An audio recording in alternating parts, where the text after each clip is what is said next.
The moment of truth is coming in the Russian-Ukraine war. Can the Biden team meet it? The answer is ominously unclear. I'm Steve Forbes, and this is What's Ahead, where you get the insights you need to better manage these turbulent times. The stakes involved in the war raging in Ukraine extend far beyond that democratic country's independence. Its impact is worldwide. Success for Putin would tell adversaries and would-be adversaries that the U.S. lacks the will and diplomatic skills to preserve with its allies a peaceful liberal world order. Putin has long made clear he wants to wreck NATO and undermine American power in Europe. Under his scheme, the breakaway countries of the old Soviet Union would effectively come back under Kremlin control. The Baltic states of Lithuania, Latvia, and Estonia would be physically reincorporated into Putin's new empire. Central and Eastern European nations, particularly Poland, would become Kremlin satellites, as they were during the Cold War. That is, independent in name only.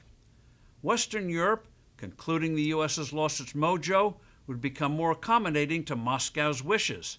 The NATO alliance would wither into irrelevance. Conquering Ukraine and obliterating its sense of being a separate nation has always been key to Putin's plans. His forces suffered utterly unexpected setbacks in western Ukraine in the war's early weeks.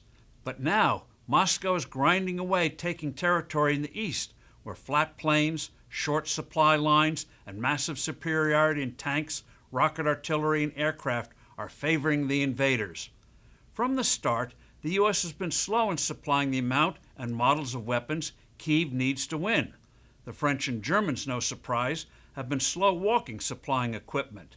With winter looming and the overhanging threat of reduced Russian natural gas shipments to Western Europe, especially to Germany, Putin figures the combination of relentless military pressure, the constant arbitrary attacks on Ukrainian civilians, a global food shortage, and NATO fatigue will enable him to get an agreement that will give him control of sufficient territory, including Ukraine's ports, to render actual Ukrainian independence a chimera.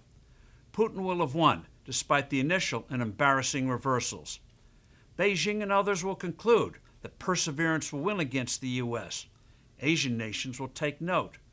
All this is why the Biden administration must stop its piecemeal supplying of weapons to Kyiv and go all out in giving what is necessary, even if that means temporarily running down our own inventories. Now we're finally delivering the highly effective long-range mobile rocket launchers, the HIMARS, but the number is inadequate. We haven't provided our most advanced drones for fear Putin would be offended. Seriously?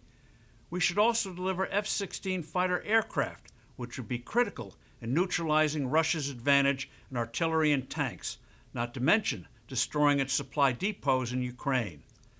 The U.S. should also coordinate convoys of ships from neutral countries to pick up grain from Ukrainian ports to alleviate disastrous food shortages in poor countries. Putin denies he's blockading Odessa and other ports on the Black Sea. Let's take him at his word. I'm Steve Forbes. Thanks for listening. Do send in your comments and suggestions.